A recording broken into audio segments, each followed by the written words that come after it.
Where is he? I can't see him. Look very well. He's under. Nakoa's not letting go. Somebody call 911. Get the divers down here now. The panic in those words cut through the stadium like a blade. In that instant, everything stopped. Music fell silent. The crowd held its breath. And then, the screaming.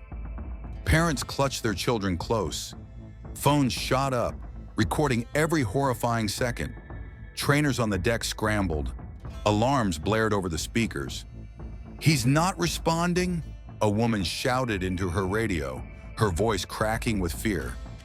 And in the middle of that chaos was Sam Collins, 28 years old, fearless, respected, the one everyone trusted.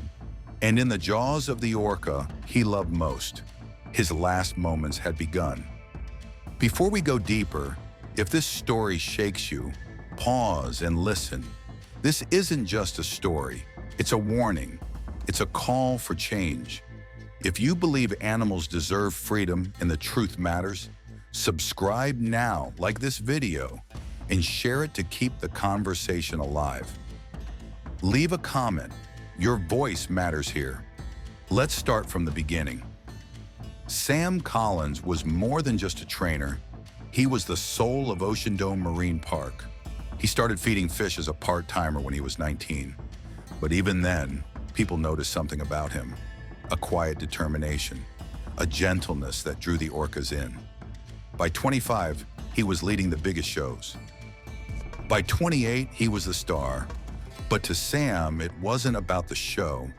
It was about the connection. He believed in the magic of the bond between man and animal. He believed he could make the orcas feel safe, even in captivity. Nakoa was the orca Sam loved most. Over 20 feet long, nearly 6 tons of raw power, a wild animal ripped from the sea as a baby and forced to spend his life in a concrete tank. Many trainers were wary of Nakoa. They called him unpredictable, dangerous. But Sam saw something else. He saw a soul, trapped, longing, but still beautiful. The two became the centerpiece of the park's biggest show, the rocket hop. It was a breathtaking stunt. Nakoa surging up from the deep to lift Sam high into the air. The crowd would cheer, cameras would flash. But behind that applause, a storm had been building for years. Nakoa wasn't just any orca. He was a prisoner of the tank, and he carried that pain every day. He had a history, pulling a trainer underwater in 2011, refusing to perform in 2014, growing more distant, more troubled with each passing year. Staff began to notice. Trainers filed quiet complaints. Nakoa had started ignoring cues, refusing food, slapping his tail in frustration. Some said he was breaking down, but the show didn't stop. Ocean Dome needed a star, and Nakoa was it. Even Sam saw the signs, but he believed their bond was stronger.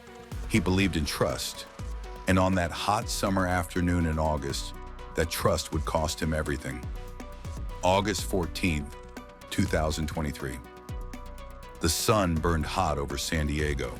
800 people packed the stands. Children waved from the splash zone. Parents laughed and took photos. The music was loud, bright, triumphant. Sam stood barefoot on the platform smiling. He gave a small wave to the front row. Nakoa circled below, his black and white body cutting through the blue. Trainers watched closely, some with worry in their eyes.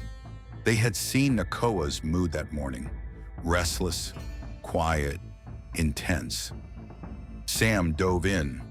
The music soared, the crowd roared. It was the moment everyone waited for. Sam floating, waiting for the lift. Nakoa diving deeper. A pause, a flick of Sam's hand, and then impact. Not the gentle push they had done 100 times before. This time, Nakoa slammed into Sam with brutal force. Sam spun sideways, his breath knocked out of him. For a heartbeat, the crowd thought it was part of the show. But the trainers knew. This was no performance. Sam tried to swim back, his arms pushing against the water, but Nakoa turned, jaws open. He clamped down on Sam's torso and pulled him under. The water exploded, white foam, red streaks. Screams echoed through the stands. Emergency whistles shrieked. Trainers threw distraction toys, slapped the water, anything to break Nakoa's focus. But nothing worked. He dove deep, taking Sam with him. Seconds felt like hours. Sam surfaced once, gasping for air, his face pale with terror. "Please," he mouthed, his voice lost in the roar of the water. Then he was gone again, dragged down by the creature he trusted most. 5 minutes. That's all it took. 5 minutes of thrashing, pulling, a desperate fight for life. When they finally got Sam free, his body was limp, his wetsuit shredded. A lifeguard dragged him to the platform and began CPR. Trainers tried to separate Nakoa from the main pool.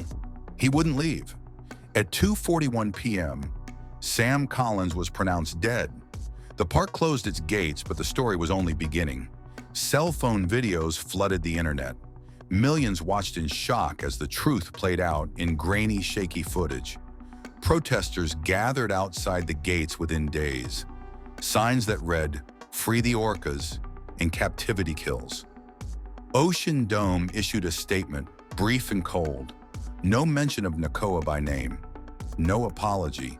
Just words meant to quiet the storm. But the truth couldn't be silenced, because this wasn't an accident.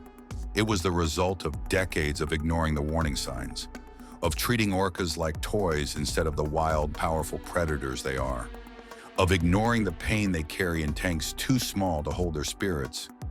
Sam Collins' death wasn't the first. It won't be the last.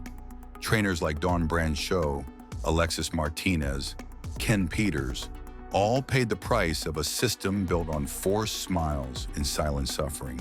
And Nakoa? He still swims in his tank, alone, the star of a show that will never be the same. The world saw his power, the world saw his pain, but there is hope. Sea sanctuaries, real oceans, real freedom, real healing.